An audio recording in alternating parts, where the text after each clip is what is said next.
Wonders इस नाम को सुन के या तो हमें ताजमहल याद आता है या ग्रेट वॉल ऑफ चाइना या क्राइस्ट द रिडीमर। लेकिन इन स्ट्रक्चर से 2000 साल पहले कुछ ऐसे स्ट्रक्चर्स थे जिनको उस समय के हिस्टोरियंस ने एक आश्चर्य या वंडर कहा था।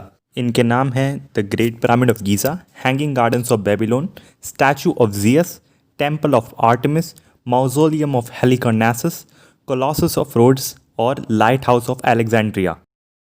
पुराने समय के ट्रैवलर्स इन स्ट्रक्चर्स को दृश्य कहते थे और फिर वही ट्रैवलर्स लोगों को जाकर बताते थे कि ये स्ट्रक्चर्स कितने खूबसूरत हैं और वो लोग भी इन्हें विज़िट करें। इन सब वंडर्स की पहली लिस्ट डियोडोरस सिक्युलस ने बनाई थी। ऐसे ही एक और ऑब्जर्वर थे, उनका नाम था Philo of Byzantium. 2nd century BC के उन्होंने the 7 sights of the world लिखा और उन्होंने उसमें इन सभी वंडर्स का वर्णन किया। लेकिन इन सभी वंडर्स में हमें एक बात नोटिस करनी चाहिए कि ये सब बहुत ही लिमिटेड फ्रेम पे लिए गए हैं और ये सिर्फ 4 कंट्रीज़ को इंक्लूड करते हैं। इनके नाम हैं इराक, इजिप्ट, ग्रीस और तुर्की। इस लिस्ट में इंडिया, ईरान, इन सब के मॉन्यूमेंट्स को जगह नहीं दी गई है। और हमें इस बात का भी ध्यान रखना चाहिए कि इनमें से कुछ का हमें ये नहीं पता चला है कि वो असलियत में थे भी या नहीं।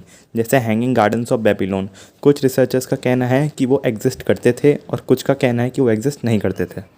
ये सब एंशिएंट पीरियड में बने थे, लेकिन इनमें से सिर्फ एक ग्रेट पिरामिड ऑफ गीज़ा आज तक बचा हुआ है।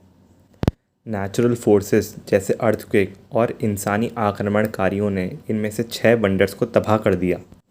इन सभी आश्चर्यों ने कई जनरेशन्स को प्रेरणा दी और ये आगे भी कई जनरेशन्स को प्रेरणा देते रहेंगे। वीडियो एंड तक देखने के लिए धन्यवाद। और अगर आपको ज़्यादा हिस्ट्री से रिलेटेड इन्फॉर्मेशन चाहिए तो सब्सक्राइब कीजिए मेरे चैनल इंडिया अड्डा को।